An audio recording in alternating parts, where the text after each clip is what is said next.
All right, guys. This is about those states. In fact, in general, about those states and a concern about Nigeria. Our governor, the satanic governor of Edo State, Senator Okpebholo, is approaching or calling for the Senate President, Godswill Akpabio, make it go help and carry Obaseki come Edo State, make come answer questions. Which is not my problem. It's none of my concern. My concern is that this same satanic governor of Edo State is not focusing on the insecurity that is currently eating Edo people up. Yes, kidnapping have become a lucrative business in my state. They are buying people every time, kidnapping people every time. A lot is happening in the state. The governor is focusing me that go carry Obaseki, come and answer question. Must you see Obaseki physically before you can probe him or anything? If you want to probe him, I support that because I've called you so many times to probe Obaseki. But you focusing the man, talking to the Senate President, that go help you carry and come, is baffling. Yes, ISWAP just kidnapped a couple of people or children, about 25 or so, if I'm not mistaken, in Nigeria just yesterday. Yes, Army General was spied by the same ISWAP. A lot is happening right now in Nigeria.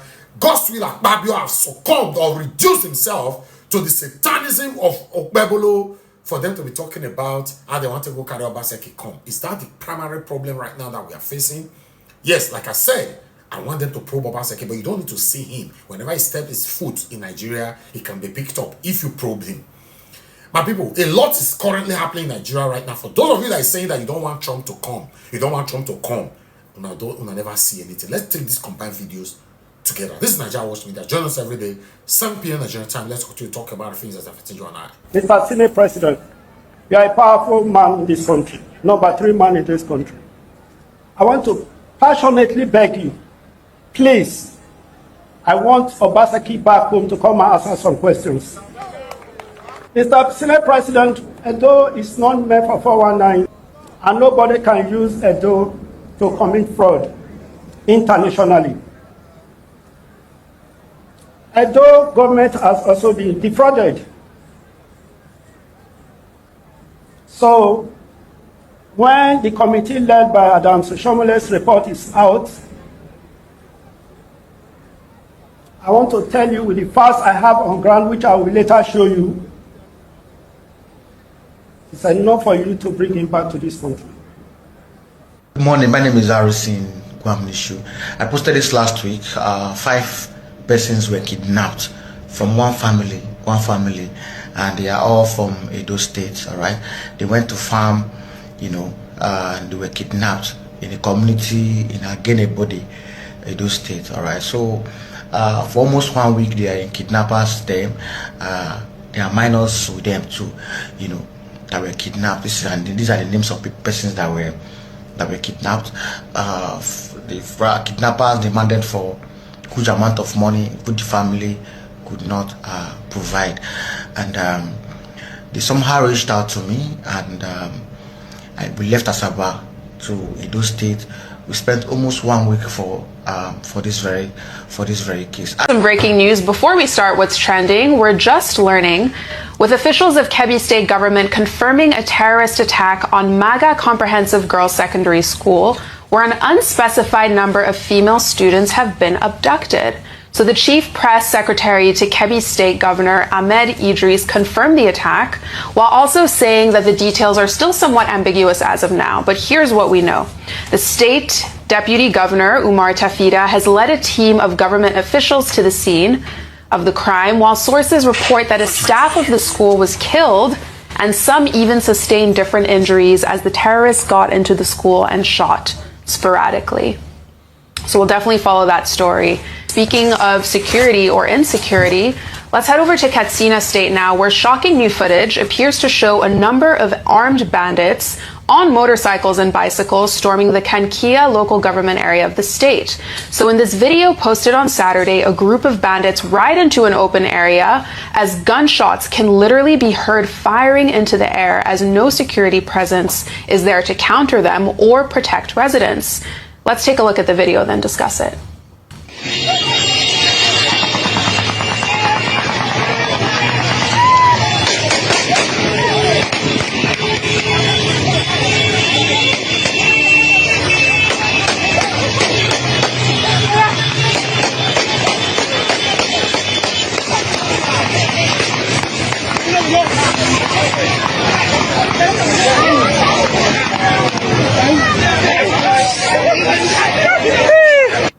We're seeing that video as new photos were also released on social media as evidence of a peace deal struck between bandit groups and community stakeholders in that local government area, as well as 2 others. So in photos shared on Saturday on Dan Katsina's X page, his caption states that negotiations ended with a mutual commitment to stopping the attacks in the affected areas, which have brought some sense of hope for a more stable security environment, allegedly.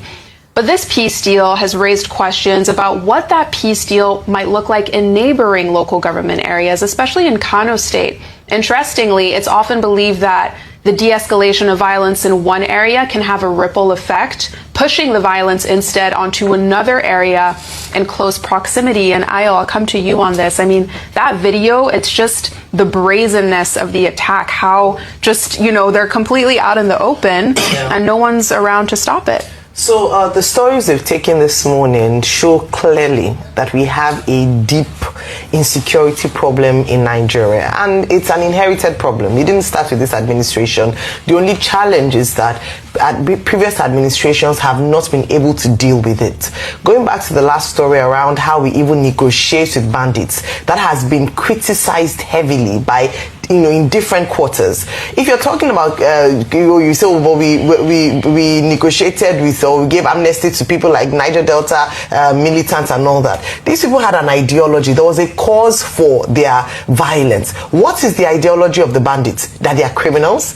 Very soon we'll be negotiating with kidnappers and thieves. We'll be asking them to come to a round table to let us talk as to how we can appease them so that they don't steal our look at the brazenness of their attack and the fact that they have no respect for security operatives. So it's either one, the security operatives at this point can be accused of being in collusion with them, whereby they are aware or they are compromised, because there's no way that we have security apparatus in Nigeria and this brazen show in broad daylight is happening. So it's either one, we begin to interrogate whether or not the security operatives have been compromised. The second part of it is that we are just unable to, we don't have capacity for this. And that's why some Nigerians are saying, let the US come. Because if we've not been able to deal with this problem for so long, then maybe we need external help from people who have capacity to help us. But at the crux of it is the fact that we need to deal with this incessant insecurity that's plaguing across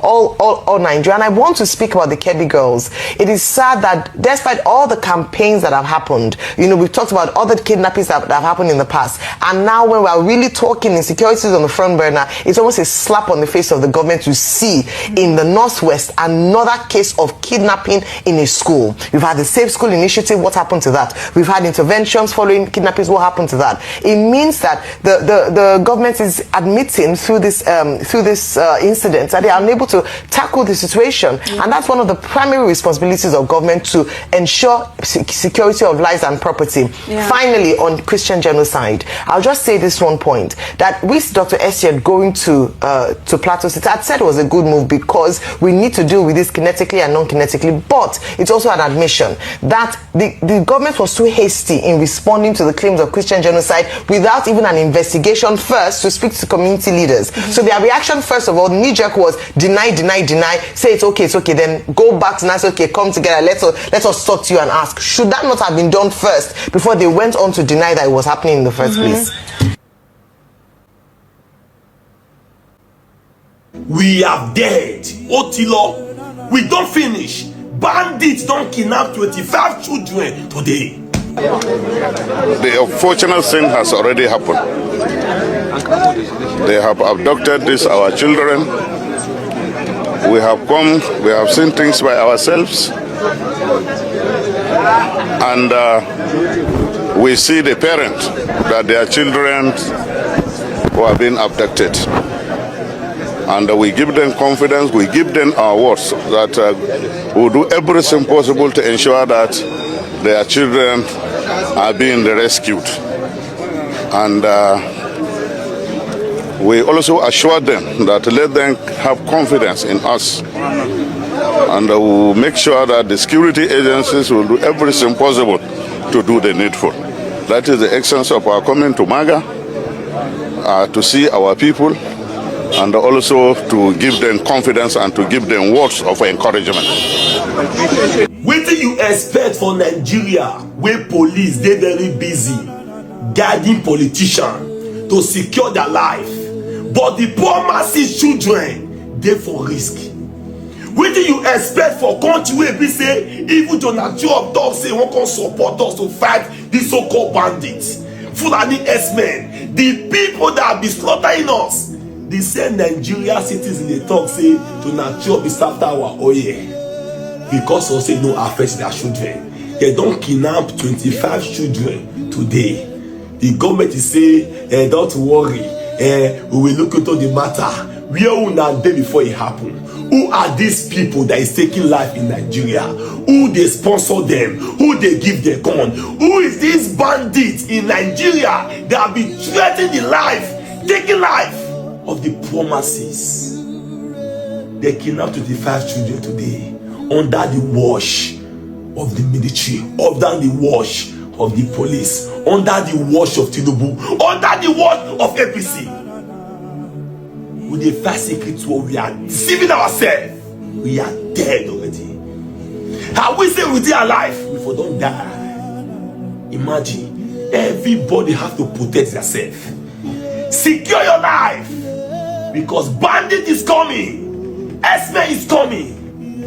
Country where be say even personal police when they guide politician, many pass the one where they for station.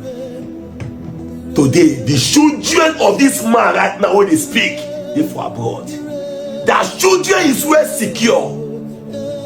Every blessed day in Nigeria, bad news. We saw the trend before. Regina Daniel with her husband. After Governor Wike, what happened to today? Very dark man and Jollof. The youth are just confused, fighting themselves. Every blessed day, different buying in Nigeria. Boko Haram are busy kidnapping the poor masses, using their life for sacrifice, use their life to enrich themselves, use their life, use the poor life as a business to kidnap them. The youth go dey online, they fool themselves, they fight themselves. Fire comment. Anybody will get Jonah Trump number, please call him. Jonah Trump, call him. I want to finish. There's no hope anymore. We are dead. We are dead. Right from Gulo Jonathan, now Boko Haram they attack Nigeria. Shibok gets the kidnap, so many things. But today again, they don't kidnap 25 girls, 25 children. If people sleep with them, do they anyhow, frustrate their life. If people buy them, the government don't give press conference, don't give word, don't give their speech where you control. You affect their children? No. Right now, AC they blow their children. The little begin, AC they blow them now. That's your minister, that governor, that man. Their children, they under AC right now, they sleep. But the people when they lead, they for forest with Boko Haram. Because of politics. What the Boko Haram really need, we don't know. Who they give their gun, we don't know. Shay! Guys, I don't even know how to say this anymore, but once again, our children have been taken by bandits, by terrorists. After more than a decade, children are still being dragged out of school. They are still being kidnapped from school in northern Nigeria like it's a normal thing. Just today, about 4 a.m., heavily armed men stormed the government girls' comprehensive secondary school in Maga in Kebbi State. They came in shooting. This was not a silent operation, causing panic. Eyewitnesses said they entered the school with many motorcycles. This was not a silent operation, and it was not a few minutes operation. They allegedly went straight to the principal's office. Some people said it's the vice principal. His name is Malam Hassan Makuku. And they killed this man while he was trying to protect the girls. And then they engaged the security in a gunfight. They allegedly killed a guard as well. And then they abducted at least 25 girls from their hostel. We don't even know how many girls yet. But what we're hearing is at least 25. Another staff member is still in the hospital, fighting for their life because of gunshot wounds. Like, how many times would terrorists steal our daughters, our sons, before the Nigerian government would wake up? And before we, the people, would decide, you know what, enough is enough. How many parents have to sleep with tears? In fact, as we are going to bed tonight, at least 25 parents, at least 25 families will not sleep, even if they try. And how many more teachers, how many more principals have to die simply for doing their job? Eyewitnesses said that the bandits marched the girls into the bush, so people saw them. This was not a quiet operation. Do you not see that the bandits are operating with no fear, that they are the ones in charge right now? And Tinubu is just lying that he's working on security. They're not doing anything. This is 2025, but it feels like 2014 all over again. Because guess what? 82 of the Chibok girls are still missing. They've even closed that chapter. They've forgotten about them. Leah Sharibu is still missing. By the way, this is what Tinubu tweeted that time when the Chibok girls were kidnapped. He said finding the abducted Chibok girls must engage all our energy and resources, and that the tears of their parents must stop, the bleeding must end. Omo, now you are the one in power. Talk is cheap. Where is your own energy and resources going to? Because it seems like it's going towards buying another presidential private jet. It seems to be going towards winning the next election by fire by force. It seems to be going towards trying everything possible to convince the world that it's not just Christians that are being attacked. As if that makes it okay. That is not just Christians. Does that now make it okay? Till now, no plan. They have not come up with any plan that, you know what, this is what we are going to do to ensure security. Nothing. And you also have kids. This is what I don't understand. Tinubu has children.